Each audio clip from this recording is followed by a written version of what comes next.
Hi, welcome to Edward Box Guitar Tuition. So my classic album inspection today is Black Sabbath's sixth album, Sabotage. It's 50 years old today, released July 28th, 1975. So when I was younger, this was one of the Sabbath albums we had. We had Paranoid, we had Master Reality, and we had this. Never had Black Sabbath, never had Sabbath Bloody Sabbath. I sort of checked out those later, it was just the way it was back then.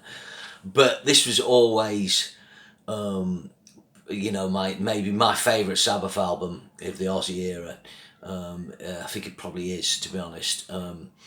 There's just something kind of... it's got a great mix of being heavy, a bit mental and ambitious. And it's building on the Sabbath Bloody Sabbath sound and experimentation. I think it kind of gets overlooked. It was their first album in America not to go platinum. Their albums prior to that went platinum. Things were starting to tail off for the band on this. They had a lot of legal troubles. I think Ozzy said it was an attempt to get back to basics after, messing around with Sabbath, Bloody Sabbath, with, orchestras and stuff. I don't think that happens on this album. I personally think it's kind of more mental. It's a longish album, 43 minutes and 44 seconds, kind of progressive in places. It's got a mad album cover which gets slagged, but I love it. Fucking the way they're dressed, just everything about this album's kind of mad. It also features Ozzy's best, probably his equal best vocal performance. This is the one where he's experimenting with a high range, but unfortunately can't pull it off live really, and that's why this and Sabbath Bloody Sabbath albums never got wheeled out much, the tracks. So this opens with Hole in the Sky. This is one of the best opening tracks of a Sabbath album. It's up there with kind of Sweet Leaf, War Pigs. It's fucking great. It's short as well. It's 59. I think that's worth pointing out. Up to this point, typically Sabbath albums open with long tracks or longer tracks. And you can see the band maybe starting to experiment with doing the short tracks. Under 4 minutes, it's got it's got a great swing to it. It's really heavy. Looking up, Ozzy's right up there. Hole in the sky, just really good. Then it goes into a little instrumental, Don't Start Too Late. So this is Tony Iommi doing this kind of acoustic, flamenco-y, finger-picking, and it just kind of stops, and then it goes into one of the most important riffs in heavy metal. I don't think that can be overstated. This track is literally finished, and then his riff comes in, and then metal doesn't change at that point, but it will change. And the riff to Symptom of the Universe is a massive influence on thrash.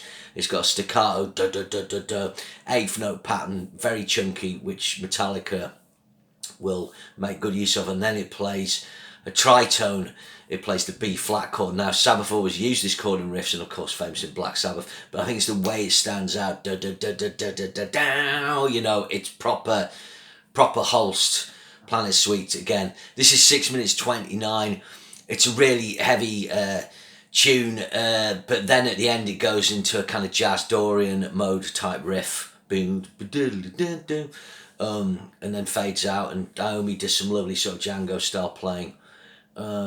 Really good. The weird thing about this is when you listen to the break in the middle, and I know this because he used to cover it in a band I was in, down, down, down. Now you think that'd be 4 in the bar, down, down, down.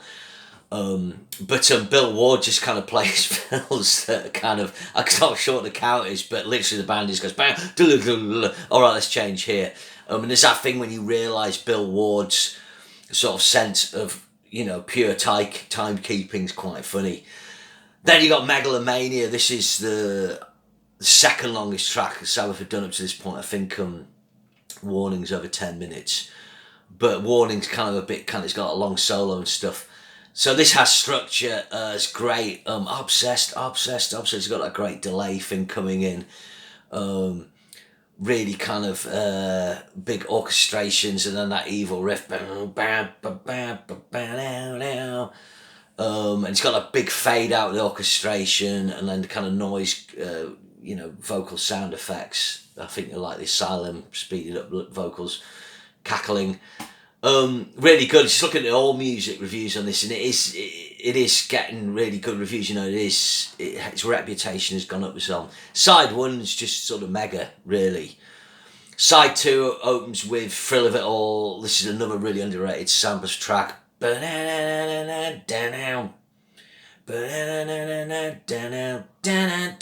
Really good space on it. And then it's got that kind of poppy, you know, sort of Who type, you know, version type riff. Really good. Has it got bits? Yeah, it's got that breakdown of the piano in as well. Just really unique. Love this track. Then you've got Superstar, spelt with a Z. This is instrumental with a vocalising choir. Freeman's 44, the band used to have this as an intro tape. I love this track.